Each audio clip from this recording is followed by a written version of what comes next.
பிரித்தானிய கடற்பரப்புல பறந்த ஒரு விமானம் மாயமான சம்பவம் நேற்றைய தினம் பதிவு செய்யப்பட்டிருந்தது. குறிப்பிட்ட விமானம் தேடுதலுக்கு உட்படுத்தப்பட்டு வருகிறது. இதுவரையில இந்த விமானம் சம்பந்தமான எந்த ஒரு தகவல்களும் கிடைக்கவில்லை அப்படின்ற ஒரு தகவல் முன்வைக்கப்படுகிறது. ஈரானுக்கும் இஸ்ரேலுக்கும் இடையிலான இப்போதைய யுத்த காலத்தில் பிரித்தானியாவுடைய நிலைப்பாடு எப்படி இருக்கு அப்படின்ற ஒரு அறிவித்தல் வெளியிடப்பட்டிருக்கிறது.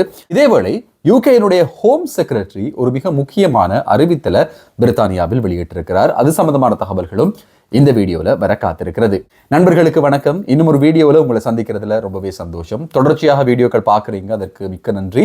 முதல் தடவையா பாக்குறீங்க அப்படின்னா மறக்காம சப்ஸ்கிரைப் பண்ணுங்க, சப்ஸ்கிரைப் பண்ணி சப்போர்ட் பண்ணுங்க. நேற்றைய நாள் இந்த சேனல்ல ஒரு போல் போட்டிருந்தேன். அந்த போல்ல நீங்கள் இந்தியர்களா இலங்கையர்களா யார் அதிகமாக இந்த வீடியோக்களை பாக்குறீங்க அப்படின்ற ஒரு கேள்வியை சுவாரஸ்யமாக கேட்டிருந்தேன். அதற்கு சரியா 50க்கு 50% பதில் வந்திருந்தது. 368 369 ஓட்ஸ் வந்திருந்தது. அதுல 50% இந்தியர்கள் இலங்கையர்கள் எல்லாருமே சேர்ந்து பாக்குறீங்க அப்படின்ற ஒரு விஷயத்தை பார்க்கக்கூடியதாக இருந்தது. மிக்க நன்றி. நீங்க தொடர்ச்சியாக தர ஆதரவு, தொடர்ச்சியாக வீடியோக்களை பார்க்கறது, சப்ஸ்கிரைப் பண்றது, உங்க நண்பர்களோட பகிர்ந்து கொள்றது, இதெல்லாம் தான் இந்த சேனலை செய்யறதுக்கும் தொடர்ச்சியாக கண்டென்ட் எடுத்து வேலைகளுக்கு மத்தியில இப்படியான ஒரு விஷயத்தை செய்யறதுக்கு நிச்சயமான ஒரு உந்து சக்தியா இருக்கு அப்படின்றதையும் முதற்கட்டமாக இந்த வீடியோல சொல்லிக்கொண்டு வாங்க வீடியோக்குள்ள போலாம்.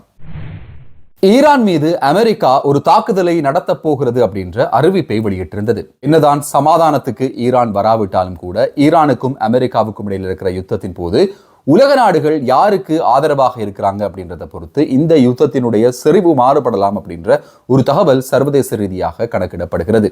இதுல மிக முக்கியமாக இன்றைய நாள் ரஷ்யாவும் அவர்களுடைய அறிவிப்பை அறிவித்திருந்தார்கள். ஈரானுக்கு சாதகமாக ரஷ்யாவினுடைய அறிவிப்பு இருக்கிறது அப்படின்றது மிகவும் ஆச்சரியமான ஒரு விஷயமாக சர்வதேச அரங்கில் பார்க்கப்படுகிறது. மத்திய கிழக்கு நாடுகளில் இருக்கிற பிரித்தானிய படைகளை பலப்படுத்துவது தொடர்பான ஒரு விடயம் இப்போது பேசப்படுகிறது. மிக முக்கியமாக யூகேனுடைய பிரதமராக இருக்கிற கியர் ஸ்டாமர் இந்த அறிவித்தலை விடுத்திருக்கிறார். இந்த யுத்தத்தின் போது அரபு நாடுகளுக்கு ஆதரவாக அல்லது அரபு நாடுகளுக்கு சார்பாக இருக்க வேண்டிய ஒரு அவசியம் இருக்கிறது. அமெரிக்கா மற்றும் ஈரானுக்கு இடையிலோ அல்லது இஸ்ரேல் மற்றும் ஈரானுக்கு இடையிலோ பிரித்தானியா நேரடியாக யுத்தங்களில் பங்கெடுக்க மாட்டாது. இருந்தாலும் பிரித்தானியாவினுடைய ஆதரவு அப்படின்றது மிக முக்கியமான ஒரு விஷயமாக இதுல பார்க்கப்படுகிறது. இந்த ஆதரவையும் தாண்டி அரபு நாடுகளை சூழ பிரித்தானியாவினுடைய உயர் ரக விமானங்கள், பிரித்தானியாவினுடைய ஆயுதங்கள், அதே நேரம் பிரித்தானியாவினுடைய படையினரின் பலம் அத்தனையுமே இருந்துட்டு இருக்கு.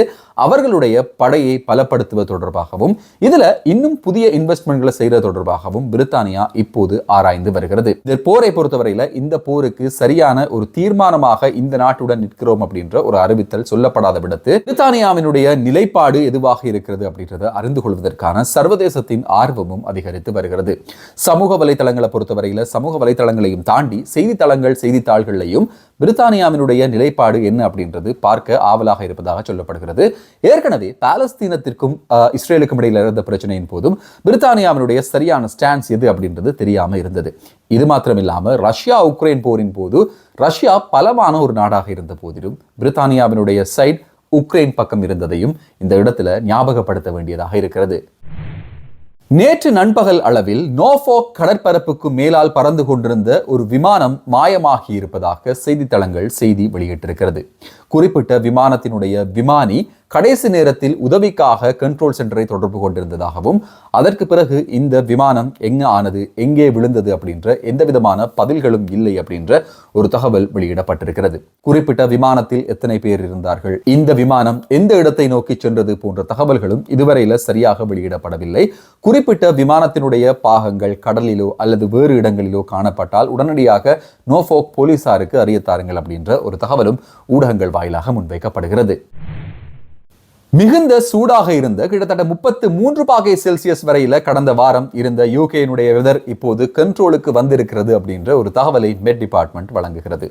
64 வயதிற்கு மேற்பட்டவர்கள் பலர் இந்த ஹீட் வேவால் உயிரிழந்திருந்ததாகவும் இந்த ஹீட் வேவ் பல இடங்கள்ல போக்குவரத்து நெரிசல்கள், போக்குவரத்தில் தற்காலிக நிறுத்தங்களை சந்திப்பதற்கு தூண்டியதாகவும் சொல்லப்படுகிறது. அதே வேளையில எதிர்வரும் வாரங்களில் ஸ்காட்லாந்து மற்றும் இங்கிலாந்தினுடைய சில பகுதிகளில் அதிகப்படியான மழை வீழ்ச்சி இருக்கும் அப்படின்றதோட இந்த மழை வீழ்ச்சியையும் தாண்டி டெம்பரேச்சர் வெதர் ஓரளவுக்கு கண்ட்ரோலுக்குள்ள வந்துடும் அப்படின்ற ஒரு அறிவிப்பும் வெளியிடப்படுகிறது. 24 தொடக்கம் 26 பாகை செல்சியஸ் வரையில எதிர்வரும் காலப்பகுதியில் இருக்கலாம்.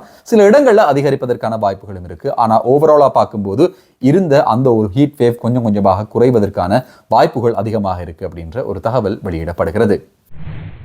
ஈரான் மற்றும் இஸ்ரேலுக்கு இடையிலான போரின் போதும் அல்லது அமெரிக்காவினுடைய தலையீடுகளின் போதும் பிரித்தானியா நேரடியாக சம்பந்தப்படாது என்றாலும் ஈரான் சமாதானத்திற்கு தயாராக வேண்டும், ஈரான் சமாதானத்திற்கான ஒரு அழைப்பை ஏற்க வேண்டும் அப்படின்ற ஒரு தகவல் பிரித்தானிய பிரதமர் கியர் ஸ்டாமரால் வெளியிடப்பட்டிருக்கிறது. நேரடியாக எந்த நாட்டிற்கு ஆதரவு அப்படின்ற விஷயத்தை சொல்லாவிட்டாலும் கூட இது ஈரானுக்கு எதிரான ஒரு சக்தியாக பிரித்தானியா இருப்பதற்கான வாய்ப்புகள் அதிகமாக இருப்பதாக சர்வதேச ஊடகங்கள்ல சுட்டிக்காட்டப்படுகிறது. யூகேனுடைய டெமோக்ராட்டிக் நிறுவனத்தினுடைய தலைவராக இருக்கிற ஹெலன் ஒரு மிக முக்கியமான அறிவித்தலை வெளியிட்டிருக்கிறார். ஆர்மியில் இணைந்து கொள்பவர்களுக்கு 10,000 பவுண்ட்கள் சன்மானமாக கொடுக்க வேண்டும் அப்படின்ற ஒரு வேண்டுகோள் இவரால் முன்வைக்கப்படுகிறது.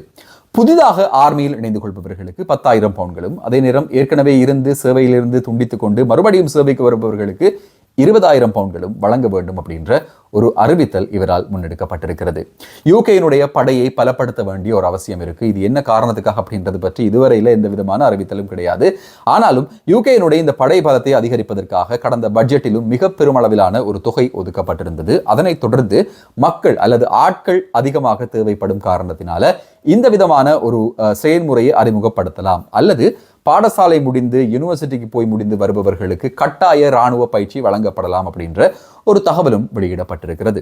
கன்சர்வேட்டிவ் தலைவராகவும் பிரித்தானிய பிரதமராகவும் இருந்த ரிஷி சுனாக்கினுடைய ஒரு மிக முக்கியமான திட்டமாக இருந்தது புதிதாக பாடசாலையில் இருந்து வருபவர்கள் அல்லது கல்லூரிகளில் இருந்து வருபவர்கள், இந்த கிராஜுவேட்டாக வருபவர்களுக்கு கட்டாய இராணுவ பயிற்சி அளிக்கப்பட வேண்டும் அப்படின்ற ஒரு திட்டம் இருந்தது. லேபர் அரசாங்கம் அதற்கு எதிராக தொடர்ச்சியாக அவர்களுடைய வாதத்தை முன்வைத்திருந்தார்கள். இருந்தாலும் அப்போது அறிவிக்கப்பட்டிருந்த கன்சர்வேட்டிவ் கட்சியினருடைய பல செயற்திட்டங்களை லேபர் அரசாங்கம் முன்னெடுக்கிறது அப்படின்ற ஒரு குற்றச்சாட்டு இருக்கிற இந்த நேரத்தில் இந்த ஒரு திட்டத்திற்கும் அனுமதி வழங்கப்படலாம் என்கிற ஒரு எதிர்பார்ப்பும் மக்கள் மத்தியில் நிலவுகிறது. சுமார் 7,000க்கும் அதிகமான துறைகளுக்கு, குறிப்பாக இந்த இண்டஸ்ட்ரியல் ஏரியாக்கள் அல்லது இண்டஸ்ட்ரியல் பிசினஸ்ல ஈடுபடக்கூடியவர்கள், ஃபேக்டரிகளுக்கான மின் கட்டணங்கள் குறைக்கப்படும் என்கிற ஒரு அறிவித்தல் வெளியிடப்படுகிறது.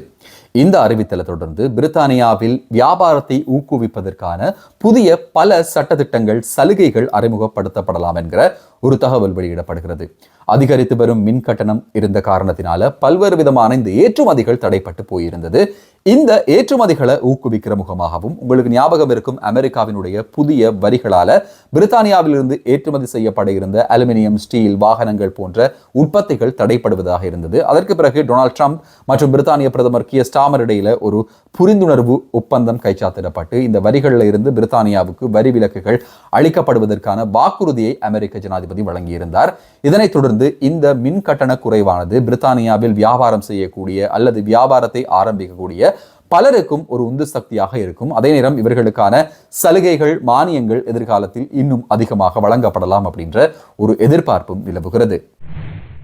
பாலஸ்தீனியன் ஆக்ஷன் அப்படின்னு சொல்லக்கூடிய ஒரு நிறுவனத்திற்கு தீவிரவாத தடை விதிக்க வேண்டும் அப்படின்னு சொல்லி யூகேனுடைய ஹோம் செக்ரட்டரி அறிவித்திருக்கிறார். இந்த அறிவிப்பு எதனால் ஆகியிருக்கு அப்படின்னா, பாலஸ்தீனத்திற்கு ஆதரவான ஆர்ப்பாட்டங்களின் போது, போராட்டங்களின் போது ஏற்படுத்தப்படுகிற சொத்துக்களுக்கான சேதம் அதிகரித்து வருகிறது. அண்மையில கூட ஏர்கிராப்ட்களும் உடைக்கப்பட்டு பல மில்லியன் பவுண்ட்கள் சேதம் விளைவிக்கப்பட்டிருந்தது. யூகேனுடைய நிலைப்பாடு இந்த யுத்தங்களின் போது அல்லது இந்த கன்ஃபிளிக்டின் போது எப்படி இருக்கு அப்படின்றதையும் தாண்டி பொது சொத்துகளுக்கு பாதிப்பு ஏற்படுத்தப்படுகிறது, பல தூதரகங்களுக்கு அச்சுறுத்தல்கள் ஏற்படுத்தப்படுகிறது. இது போன்ற செயற்பாடுகளால் பிரித்தானியாவினுடைய நட்பெயருக்கு களங்கம் ஏற்படுகிறது அப்படின்ற வகையில இது தீவிரமாக ஆராயப்படும். இப்படியான ஆர்ப்பாட்டங்கள் அல்லது பொது சொத்துக்களுக்கு சேதம் விளைவிக்கும் வகையிலான ஆர்ப்பாட்டங்கள் தீவிரவாதங்கள் அல்லது தீவிரவாத சட்டமாக பதிவு செய்யப்பட்டு தீவிரவாதத்துக்கு எதிரான ஒரு நடவடிக்கைகள் எடுக்கப்படும் அப்படின்ற ஒரு தகவல் பிரித்தானியாவால் வெளியிடப்படுகிறது.